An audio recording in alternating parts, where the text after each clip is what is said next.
અંબિકા નદી ગાંડીતુર બની છે। બંને કાંઠે અત્યારે આ પ્રમાણે દ્રશ્યો જોઈ શકાય છે અંબિકા નદીના। ત્યારે ધીમે ધીમે આ તસવીરો તમે જોઈ શકો છો।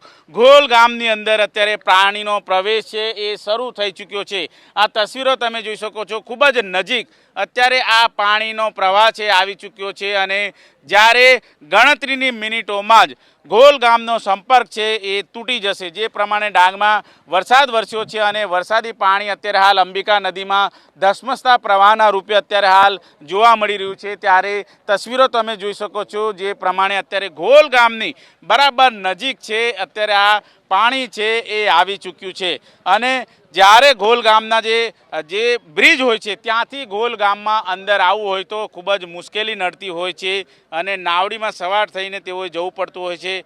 જોકે આ રીતની સ્થિતિ જ્યારે સર્જાય છે ત્યારે અંબિકા નદી ગાંડીતુર બની છે અને બંને કાંઠે અત્યારે આ પ્રમાણે જોઈ શકાય છે જે નદીના વહેણ છે નદીના પાણી છે એ અત્યારે હાલ જોવા મળી રહ્યા છે। જે પ્રમાણે અત્યારે હાલ દ્રશ્યો જોઈ શકાય છે રૌદ્ર સ્વરૂપ અંબિકા નદીનું જોવા મળી રહ્યું છે। ત્યારે ઠેક ઠેકાણે આ અંબિકા નદીના પાણી છે એ અત્યારે હાલ પસાર થતા નજરે આવી રહ્યા છે। જોકે લો લાઇન બ્રિજ છે જરૂર ગરકાવ થઈ ચૂક્યો છે અને આ પ્રમાણેની સ્થિતિ જ્યારે સર્જાઈ છે ત્યારે તંત્ર દ્વારા તાત્કાલિક ધોરણે તમામ એ લોકોને સહી સલામત સ્થળે ખસી જવા માટેની સૂચનાઓ આપવામાં આવી છે। આ દ્રશ્ય તમે જોઈ શકો છો ડાંગમાંથી વહેતા વહેતા લાકડા છે એ લાકડા પણ અત્યારે હાલ જોવા મળી રહ્યા છે આ પ્રમાણે વહેતા જોવા મળી રહ્યા છે। ત્યારે તમામ એ પરિસ્થિતિ ઉપર બારીકાઈથી નજર રાખવા માટે અત્યારે હાલ તંત્ર દ્વારા અત્યારે તમામ અધિકારીઓને સૂચના પણ આપી દેવામાં આવી છે। ધીમે ધીમે અંબિકા નદીનું પાણી છે એ ઘોલ ગામ તરફ આગળ વધી રહ્યું છે અને ગણતરીના સમયમાં જ ઘોલ ગામનો સંપર્ક પણ